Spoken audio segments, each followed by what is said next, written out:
Bwana Yesu asifiwe. Bwana Yesu asifiwe. Mtumishi wa Mungu unayenifuatilia na kunisikiliza mara hii tena, majina yangu ni kamili, naitwa Mchungaji Amani Sostenes Ramadhani, ambaye napatikana Dar es Salaam, Mbezi Mwisho, eneo la Hekima.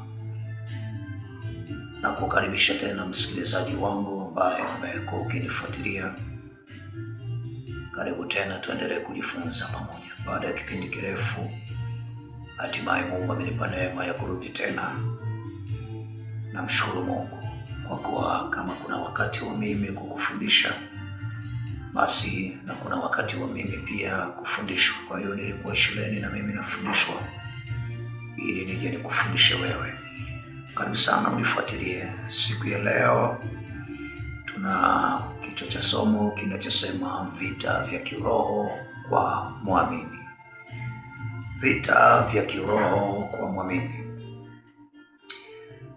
Nimepata msukumo wa kufundisha ujumbe huu kwa sababu ya mambo ambayo yanaendelea kwenye makanisa, ambavyo makanisa ya Mungu yamekuwa yakipigwa, tukiona watu wakirudi nyuma na kumwacha Mungu na kuingia kwenye tamaa ya ulimwengu, na wengine wakijikuta wanafanya kazi ya Mungu kama sehemu ya kuingiza kipato ama biashara. Kwa hiyo nitakuomba Mungu akupe neema sana ya kunisikiliza na kukupa uvumilivu pia. Nitakapotokea ujumbe huu kama ni mrefu, utaukata kwa vipande, ili pengine ukichoka na kipande hicho, utakaponapata nafasi ya kupumzika urudi na kipande kingine. Karibu tuendelee pamoja. Somo linasema vita vya kiroho kwa muamini. Ni muhimu kufahamu ya kwamba kila muamini yupo katika mapambano. Kila mtu aliyeokoka ni lazima ajue ya kwamba yuko kwenye mapambano, yuko kwenye vita, yuko kwenye mapigano saa 24, kila wakati, kila majira, kila muda. Ni kwamba adui anapokukosa ndani ya dakika 5 hizi, dakika 5 zijazo anakutafuta tena. Anapokukosa wakati huu, ndani ya wakati ujao anakutafuta tena. Sasa na Efeso sura ya 6 mstari wa 10. Efeso 6:10 nitasoma. Nasema hatimaye mzidi kuwa hodari katika Bwana na katika uwezo, nasema na katika uweza wa nguvu zake. Mstari wa 11 nasema vaeni silaha zote za Mungu pate kuweza kuzipinga hila za shetani. Vaeni silaha zote za Mungu. Huwezi kuvaa silaha kama hakuna vita. Huwezi kuvaa silaha kama hakuna mapigano. Lakini haya mapigano tulionayo sisi tuliokoka yanatuelekeza kuvaa silaha zote za Mungu. Sio silaha za ulimwengu, sio silaha za kuunda kama mataifa na majeshi namna ilivyoundwa kwa ajili ya kupigana na vita taifa kwa taifa. Lakini yeye anasema vaeni silaha zote za Mungu. Manake kuna silaha za Mungu. Lakini hichi kifungu nilitaka uone kwamba kumbe sisi tuliokoka tunapigana, tuko kwenye vita, tuko kwenye upinzani, na ndio maana Biblia inatuasa tuvae silaha zote za Mungu. Kipengele kinachofuata kinatuelekeza kwa kusema namna hii: ni muhimu kwa muamini kutambua aina ya vita inayomkabili kabla ya kukabiliana nayo. Kwamba Wakristo wengi wamejikuta wanashindwa vita, au wamejikuta wanapigana vita ya kimungu bila kutumia kanuni na silaha za Mungu, kwa sababu hawajajua aina ya vita wanayopigana nayo. Kwa lugha rahisi, unapopigana na mtu anayetumia risasi, ni lazima na wewe uwe na risasi au uwe na mfumo mwingine ambao utamkabili kabla haja kukabili. Uweze kushika panga kwa mtu anayetumia risasi. Vita ya angani hauwezi ukaikabili ukiwa kwenye eneo lingine ambalo halihusishi mapambano ya vita vya anga. Kwa hiyo Wakristo wengi wamejikuta wanapigana vita na adui yao pasipo kujua aina ya vita inayowakabili. Kwa ni muhimu huyu mtu aliyokoka kabla ya kupigana vita aelewe ni aina gani ya vita hiyo inayomkabili. Sawa sawa na kitabu cha Wakorinto wa pili sura ya pili mstari wa 11. Korinto wa pili sura ya pili na ule mstari wa 11. Korinto wa pili sura ya pili na mstari wake wa 11. Tasoma kama Biblia ilivyoandikwa.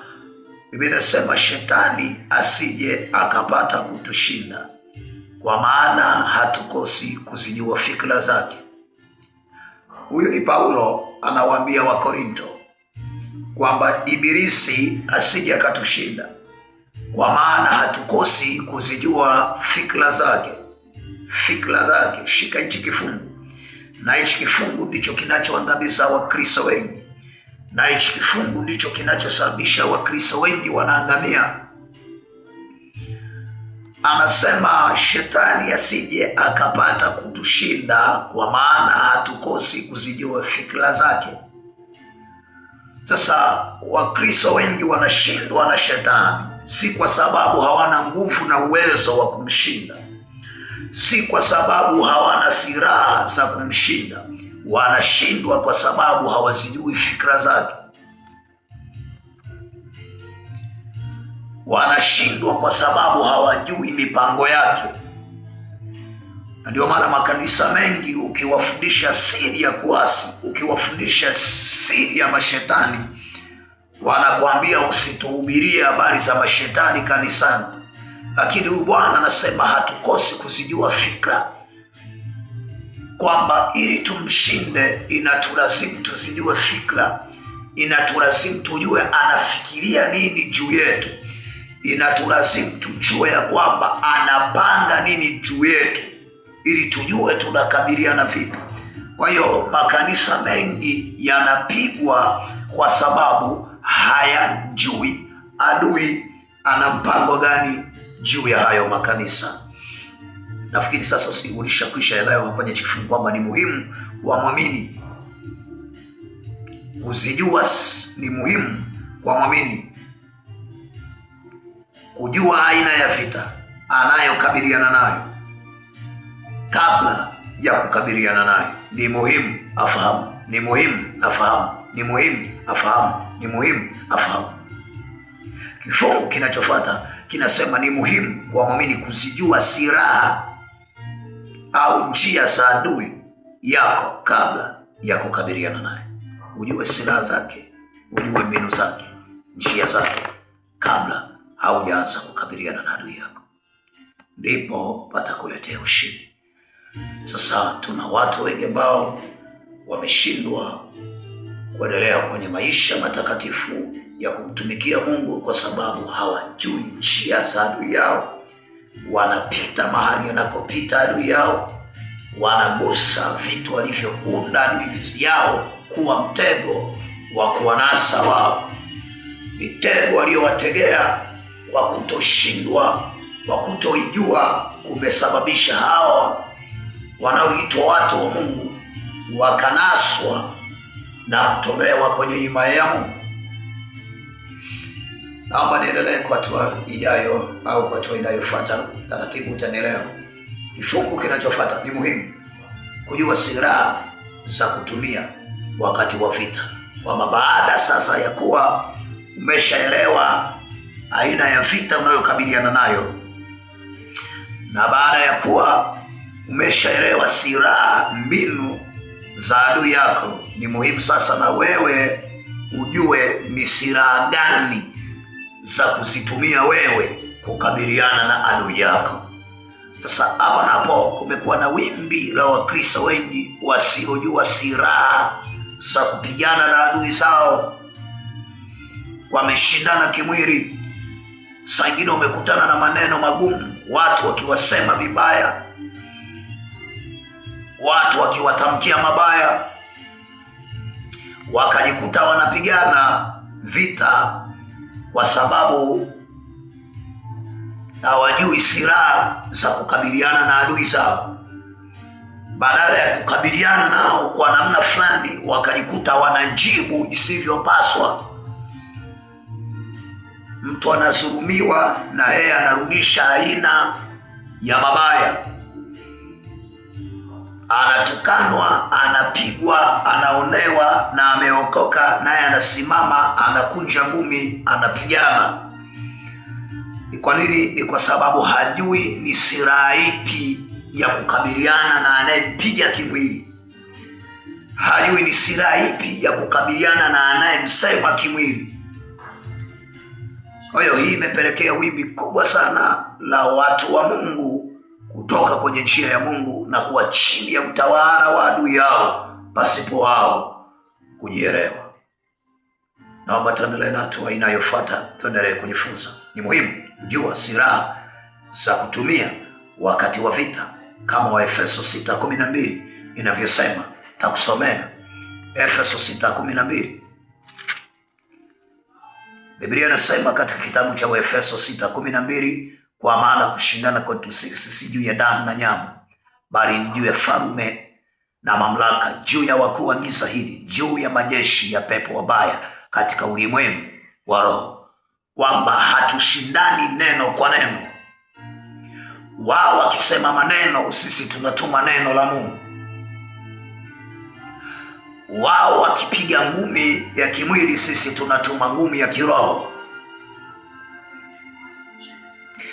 Wao wakizulumu, sisi hatuwarudishi kwa namna ya vile walivyotenda wao, bali mtetezi wetu ni Kristo Yesu aliyetuletea msalaba, ili kupitia msalaba huo tupate ushindi, ili kupitia msalaba huo tupate haki zetu tulizopoteza, ili kupitia msalaba huo tupate kuokolewa, kupitia msalaba huo tupate utetezi wa ufalme wake. Narudia tena kifungu hichi. Ni muhimu kujua silaha za kutumia wakati wa vita. Asante kwa kuwa sasa umeshaelewa kwenye hichi kifungu. Hatua inayofuata inasema ni muhimu kujua aina ya vita. Baada ya kujua silaha za kutumia, utajifunza huko mbele ni silaha gani. Sasa lazima usijue aina za vita. Sasa kwa mtu aliyeokoka au aliyemwamini Kristo Yesu, anapigana na aina 3 za maadui. Hapa nisikilize vizuri sana, sababu Mkristo anajua yeye ana vita moja na shetani tu, ndicho anachojua, na ndio maana wengi wanashindwa. Nisikilize vizuri, aliyeokoka anayo vita 3 ya kupigana nayo, na ibilisi ni wa mwisho. Ibilisi ni wa mwisho. Naomba niishie kwenye kipande hichi, tutaungana pamoja kwenye kipande kinachofuata. Asante msikilizaji kwa kunisikiliza, na Mungu wa mbinguni endelee kukupa uvumilivu kufuatilia siri hii ya aina ya vita na kujua namna ya kupigana vita yako na kupata ushindi wa kimungu, ambao kupitia ushindi huo utaendelea kukufanya usimame imara kwa Mungu wako aliyekuita katika Kristo Yesu. Barikiwa sana kwa kunisikiliza. Barikiwa sana kwa kuwa mvumilivu mpaka wakati huu. Asante. Amen.